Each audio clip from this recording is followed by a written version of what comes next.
Hello friends, मैं हूं comment और ए के सिंह और आज हमारी साइको की यानी केवीएस साइको की लास्ट क्लास है। यानी ये टीजीटी का आपको पता है 12 तारीख से एग्ज़ाम शुरू है। 12, 13 एंड 14 को पेपर है टीजीटी के लिए। तो उसी से पहले आपको मैंने कहा था कि आपका सिलेबस साइको का पूरा कंप्लीट हो जाएगा। तो आज लास्ट क्लास है। लास्ट क्लास में आपकी क्या बच रही है? नेशनल पॉलिसी की हिस्ट्री बच रही है और स्कूल करिकुलम प्रिंसिपल्स बच रहे हैं, पेडागोजी एंड असेसमेंट बच रहा है, स्टेजेस बच रही है। बस छोटा सा टॉपिक है, ये भी आपको छोटी सी क्लास में मिल जाएगा। तो कल आपको क्या करना है, यानी कि कल है 11 तारीख और आपको मैं एग्ज़ाम से पहले जाने से पहले क्या क्या जो टिप्स हैं वो उसका ध्यान रखना, किस तरह से पेपर करना है उसका सारी मैं आपको वीडियो दे दूंगा कि किस तरह से आपको लेके चलना है। तो ध्यान रखना, कल की वीडियो बहुत ही इम्पोर्टेंट होगी, खासकर जिनका 12, 13, 14 में पेपर है। तो चलिए आज का जो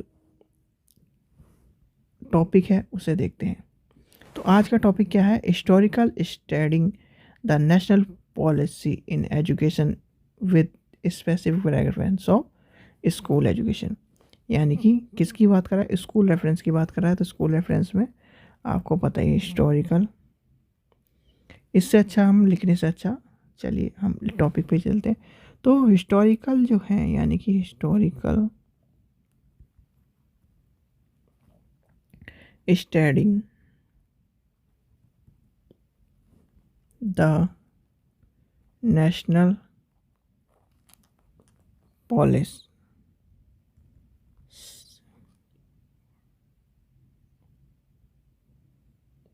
इन एजुकेशन। तो क्या है आपको पता है? नेशनल जो पॉलिसीज़ हैं वो, सबसे आपको पहली बात पता होना चाहिए कि भारत आज़ाद कब हुआ। ठीक है, 1947 में। ठीक है, आज़ाद हुआ। और पूरी तरह से, एक तरह से आज़ाद कब माना जाता है? हम 1950 से, क्योंकि ये जो 3 वर्ष है इसमें हमारा जो संविधान है ये सब चीज़ें पूरी तरह से फॉर्म नहीं हुई थी। ये बात मानते हैं आप? ठीक है। उसके बाद हमारे जो पहले क्या थे, मौलाना अबुल कलाम आज़ाद जो थे वो इंडिया के फर्स्ट मिनिस्ट्री ऑफ एजुकेशन थे। याद रखना, मौलाना अबुल कलाम आज़ाद, ये क्या थे? Indian India's first ministry of education थे। याद रख लेना, ये क्वेश्चन पूछा जाता है कभी कभी। तो ये बात आ गई। कब आज़ाद हुआ? 97 में। और उसके बाद जब फॉर्मिंग हुई, यानी कि यूनिवर्सिटी ग्रांट कमीशन की बात है। वैसे हमें स्कूल के बारे में पढ़ना है पर आपको यूनिवर्सिटी ग्रांट कमीशन के बारे में पढ़ लेना चाहिए। यूजीसी की बात आती है तो यूजीसी का आता है 1948 से लेकर 1949 तक। फिर आता है हमारा सीनियर सेकेंडरी एजुकेशन, यानी सेकेंडरी एजुकेशन। ये आपके सिलेबस में, यानी कि आपके सिलेबस में कमीशन। ये कब बना? ये आया है 1952 से लेकर 1953 तक। और कोठारी वाला जो कमीशन था, यानी कि university grant commission and the Kothari commission 1964 to 1966 to develop the education system. चलिए इसे भी लिख देता हूँ मैं। वैसे ये हमारे सिलेबस में नहीं है। यूजीसी एंड कोठारी कमीशन, क्योंकि हर चीज़ हमें पता होनी चाहिए थोड़ी बहुत, जिससे अगर कभी भी एग्ज़ामिनर के उस पर मत चलिए कि एग्ज़ामिनर ने सिलेबस में लिखा है तो यही आएगा। टू डेवलप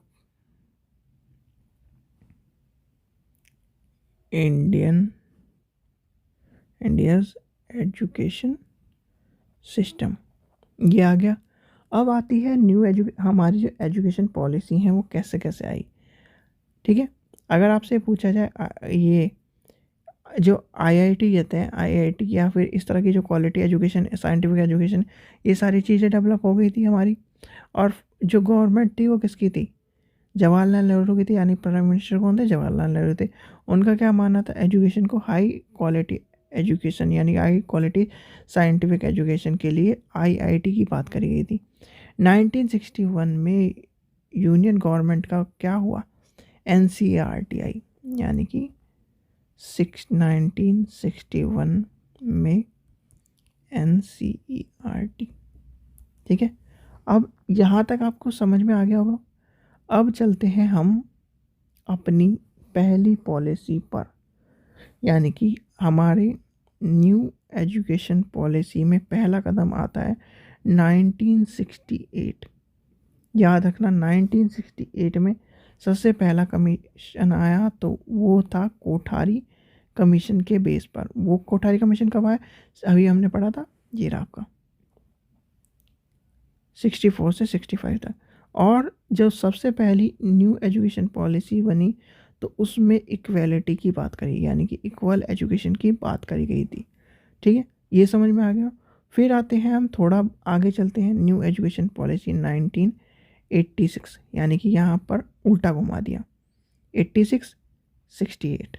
ठीक है, फिर जो इसमें इसे आज तक हम लेते आ रहे हैं, यानी कि हमने जब तक अभी 2020 में एजुकेशन को चेंज नहीं किया तब तक हम इसे ही पढ़ते आ रहे थे, 86 वाली।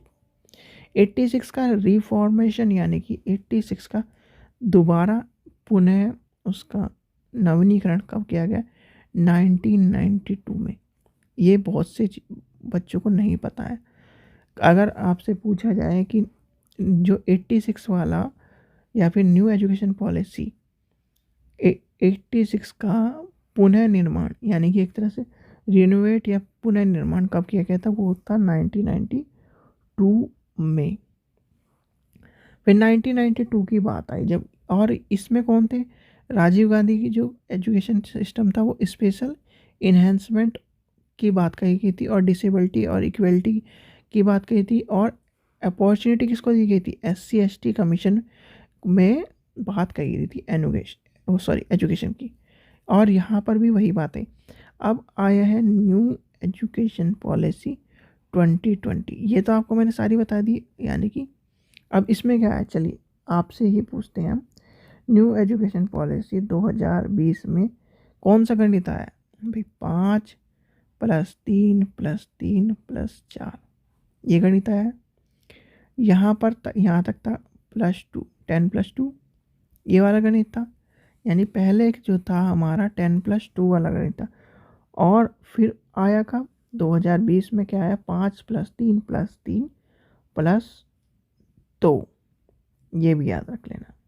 ठीक है बच्चों, चलिए ये था आपका हिस्ट्री एजुकेशन पॉलिसी की एजुकेशन के बारे में। अब चलते हैं नेक्स्ट टॉपिक जो आपका है स्कूल कैरिकुलम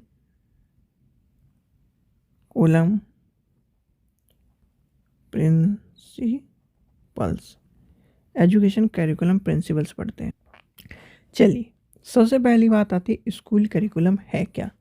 भाई स्कूल करिकुलम ये है कि एक स्कूल में, ये आपका स्कूल है, स्कूल में सारी जितने भी क्रियाक्रम होते हैं, चाहे वो स्पोर्ट्स एक्टिविटी हो, यानी स्पोर्ट्स एक्टिविटी हो, कल्चर एक्टिविटी हो, आर्ट्स एक्टिविटी हो, गेम्स एक्टिविटी हो, या फिर ETC, और पढ़ाई की एक्टिविटी हो, यानी कि पढ़ाई की क्या कहेंगे, एजुकेशन की एक्टिविटी हो, इन सब को मिला के ओवरऑल जो डेवलपमेंट करा जा रहा है बच्चे का, यानी कि एक बच्चे को क्या क्या पढ़ाया जा रहा है और किस तरह से उसका विकास करा जा रहा है, वही तो करिकुलम होता है। यानी कि करिकुलम ये है, स्टेप बाय स्टेप आप बच्चे को क्या सिखा रहे हो उसको करिकुलम कहते हैं। अब करिकुलम में जो सिद्धांत हैं वो क्या क्या आएंगे? कोई बता सकता है क्या क्या आएंगे? सबसे पहला आएगा बैलेंसिंग, यानी कि बैलेंस करना, BA बैलेंस्ड। फिर क्या आएगा, फोकस, रिनोवेट, वर्चुअल इंटेलिजेंस, ये सारे एक तरह से पार्ट्स आ जाएंगे। और आपने एक चीज़ सुना होगा, BASIC,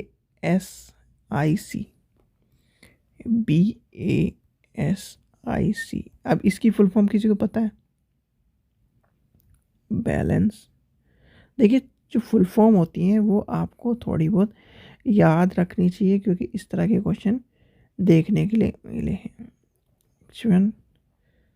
सीक्वेंस, इंटीग्रेशन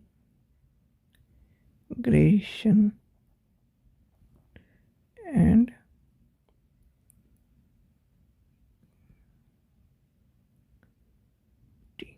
ठीक है, ये है इसकी फुल फॉर्म। अब प्रिंसिपल्स, प्रिंसिपल आपको समझ में आ गई, यानी कि प्रिंसिपल्स का मतलब ये है उसको करिकुलम को किस तरह से लेके चलना, सिद्धांत क्या है भाई, बैलेंसिंग करके लेके चलना है, इंजॉयफुल लेके चलना है, ओवरऑल डेवलपमेंट करके लेके चलना है, एक तरह से रिन्यूएट करके लेके चलना है, और बच्चे का पूर्ण विकास करना है, नॉलेजफुल चीज़ों को लेके चलना है। ये है स्कूल कैरिकुलम, ठीक है। फिर आता है आपका learning and knowledge, learning and knowledge. Learning and knowledge को हिंदी में क्या क्या कहते हैं बताइए? देखिए, क्या कहेंगे, सीखना और ज्ञान। अब आपने एक व्यक्ति का नाम सुना होगा, क्रो एंड क्रो। तो उनके अनुसार, क्रो एंड क्रो के अनुसार ये डेफिनेशन पूछी गई है, तो इसलिए मैं लिखवा भी रहा हूँ, सीखना एवं ज्ञान अभिवृत्तियों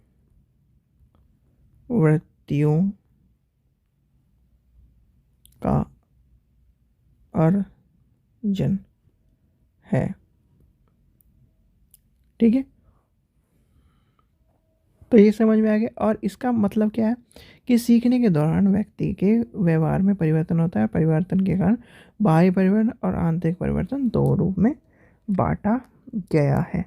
अब सीखना आपको समझ में आ गया, सीखना क्या होगा, किसी भी चीज़ को या किसी भी कार्य को हम जब सीखते हैं, उसको करना सीखते हैं, जैसे आप गाड़ी चलाना सीखते हैं, वो सीखना हो गया।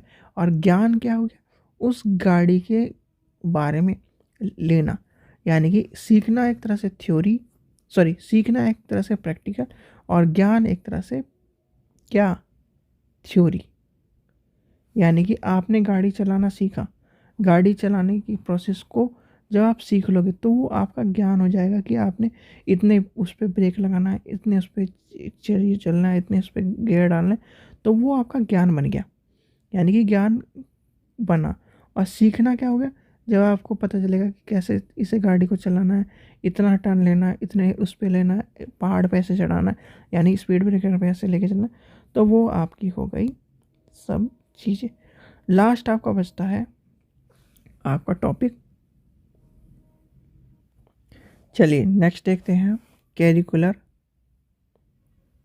यानी कि कैरिकुलर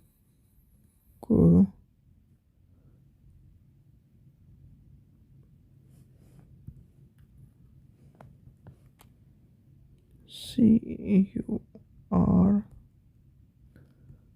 कैरिकुलर एरियाज। अब इसमें क्या आएगा, किसी कोई बता सकता है? देखिए, पाठ्यचर्या क्षेत्र, एक तरह से हिंदी में क्या कहेंगे इसे,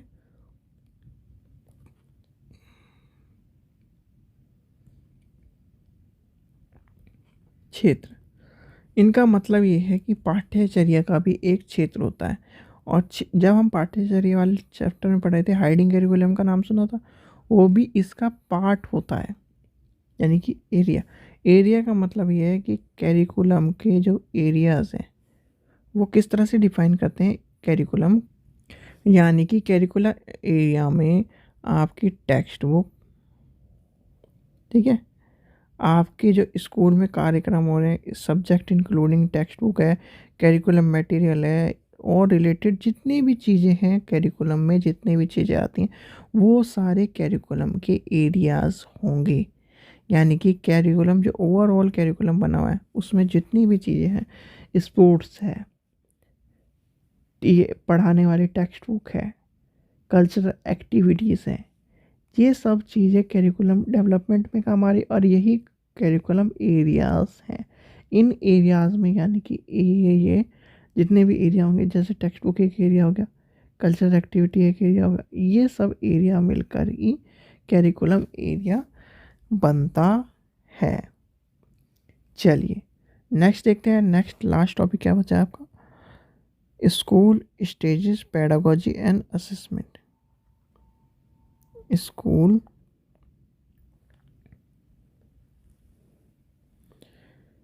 स्टेजेस, पेडागोजी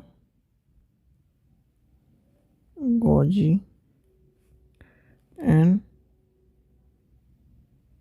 असेसमेंट। देखिए, अब पेडागोजी का अर्थ कोई बता सकता है? पेडागोजी को क्या कहते हैं? शिक्षण शास्त्र कहते हैं। तो शिक्षण शास्त्र को क्या कहा जाता है? देखिए, शिक्षण शास्त्र को शिक्षण कार्य की प्रक्रिया का वित्त अध्ययन शिक्षण शास्त्र कहलाता है। इसमें क्या होता है? इसमें हम अध्ययन की शैली, नीति या अध्ययन की जो चीज़ें हैं उनका अध्ययन करते हैं। यानी कि शिक्षक के अध्यापन कार्य के इस बात को ध्यान में रखकर अधिगमकर्ता को अधिक से अधिक समझाना की जो प्रक्रिया होती है वो होती है क्या? पेडागोजी। पेडागोजी आपको क्यों पढ़ाई जाती है? भाई आप कहते हैं पेडागोजी हम पढ़ रहे हैं, पेडागोजी पढ़ रहे हैं, पेडागोजी, ये एक तरह की साइकोलॉजी है। और साइकोलॉजी का मतलब ये है कि किस तरह से हमें बच्चों को इफ़ेक्टिव तौर पर एक पूरा बुक का पार्ट यानी कि एक सब्जेक्ट का पार्ट कवर कराना है, उसे हम पेडागोजी या शिक्षण शास्त्र कहते हैं। ठीक है, यानी कि निम्न भिन्न भिन्न शैली, भिन्न भिन्न नीतियों, भिन्न भिन्न कार्यक्रमों से बच्चे को अधिक से अधिक ज्ञान पहुंचाने की जो प्रक्रिया होती है वो होती है पेडागोजी। ठीक है बच्चों, अब आता है असेसमेंट। यानी कि असेसमेंट एक तरह से मूल्यांकन। असेसमेंट मूल्यांकन क्यों इम्पोर्टेंट है? यानी कि मूल्यांकन जो होता है बच्चे का क्यों करा जाता है? कोई बता सकता है मूल्यांकन क्यों करा जाता है? भाई मूल्यांकन यानी कि असेसमेंट जब बच्चे का कराया जाता है तो उसमें सब चीज़ें की ध्यान रखी जाती है। देखिए, असेसमेंट में आपका जब आकलन की बात आती है, आकलन क्यों करा जाता है बच्चे का? भाई आकलन और मूल्यांकन आपको पता है, यानी कि एवोल्यूशन और इवॉल्व एक तरह से मूल्यांकन हो गया। और मूल्यांकन के बाद क्या आएगा? आकलन। आकलन और मूल्यांकन दो अलग अलग चीज़ें हैं। तो मूल्यांकन और आकलन में जब इस तरह की जो बातें आती हैं कि बच्चे का असेसमेंट क्यों करा जाता है? असेसमेंट बच्चे के ओवरऑल ज्ञान को देखा जाता है कि अधिगम के जितने भी स्तर हैं बच्चे ने कितना सीखा है, कितना ज्ञान को प्राप्त किया है, कितने ज्ञान में वृद्धि हुई है, कहाँ कहाँ उसके जो आकलन की जो प्रक्रिया है उसमें कमी आई है, मूल्यांकन का किस तरह से स्तर रहा है। तो ये सब चीज़ें बच्चे के असेसमेंट में देखी जाती है, उसको असेस किया जाता है। आप कहते हो ना कि मुझे तो वो असेस कर रहा है, तो वही चीज़ है कि एक तरह से असेस करने वाली जब चीज़ें होती हैं, असेसमेंट में सारी चीज़ों को देखा जाता है कि हाँ बच्चे ने ABCD सीख ली, सही बात है, ये सीख लिया, पोएम सीख ली, ये फलाना सीख लिया, टिकड़ा सीख लिया, ये जब चीज़ें से आती हैं सब इतनी इन्वॉल्व होकर असेसमेंट कहलाता है। स्कूल स्टेज में, स्कूल के बारे में पढ़ रहे हैं तो इसलिए इस बार हर जगह स्कूल स्टेज लिखा हुआ है। ठीक है बच्चों, ये था आपका आज तक का साइको का टॉपिक पूरा। यानी कि यहाँ आके आपका हो जाता है दी एंड। ठीक है, अब आपको क्या करना है? कल आपको वीडियो मिलेगी, यानी कि कल है 11 तारीख। 11 तारीख को आपको वीडियो मिलेगी किस चीज़ की, कि किस तरह से आपको पेपर करना है, कैसे अगर किसी क्वेश्चन में फंस जाते हो तो किस तरह से आपको तुक्के मारने हैं, किस तरह से पेपर की स्ट्रेटेजी, वो सारी आपको मैं कल बता दूंगा कि किस तरह से आपको करना है। ठीक है बच्चों, और सभी को बधाई हो, आपने अपना सिलेबस पूरा कंप्लीट कर लिया। जैसे भी कंप्लीट कराओ आपने, वो आपका आज कंप्लीट हो चुका है। मतलब आज से आपका थ्योरी सेक्शन ख़त्म। पीआरटी हो, टीजीटी हो, पीजीटी हो, सबका थ्योरी सेक्शन साइको का ख़त्म हो चुका है। अब अगर आपको किसी को डाउट हो तो पूछ सकता है, अगर किसी को कुछ दिक्कत हो वो पूछ सकता है, और नहीं तो रितु मैडम जो क्वेश्चन करा रही है साइको के, वो करते चले जाओ। और वीडियो जो जितनी भी सारी हैं उन्हें देख लेना, कोई भी वीडियो आपकी छूटी हुई है उन्हें देख लेना, यानी कि सीरियल वाइज सारी की सारी वीडियो आपको मिलेगी। और बेस्ट ऑफ लक सभी को। और मेरा भी मेरा 12 तारीख को पेपर है, तो मैंने भर रखा था केवीएस का, मैंने भरा है क्योंकि भाई पेपर तो देखने ही चाहिए, पेपर देखे पढ़ाते जब पढ़ा रखा है तो इसमें, और इसमें पहले भी हो चुका है तो ट्राई मारने में क्या जा रहा है। ठीक है, तो मेरा 12 को है, यानी कि एसएसटी का 12 को है, साइंस का 12 को है, मैथ हिंदी इंग्लिश का 13 को है, और मैथ्स का शायद से 14 को है। इस तरह से पेपरों की डेट शीट आई है। तो जाकर आप अपनी तैयारी कर लीजिए, देख लीजिए कि आपको किस तरह से करना है। कल इम्पोर्टेंट मोस्ट इम्पोर्टेंट वीडियो मिलेगी कि किस तरह से आपको पेपर को झेलना है वहाँ 3 घंटे। ठीक है बच्चों, आशा करता हूँ आपको वीडियो पसंद आई। वीडियो पसंद आई तो लाइक करें, चैनल को सब्सक्राइब करें, वीडियो को ज़्यादा से ज़्यादा शेयर करें। Thank you.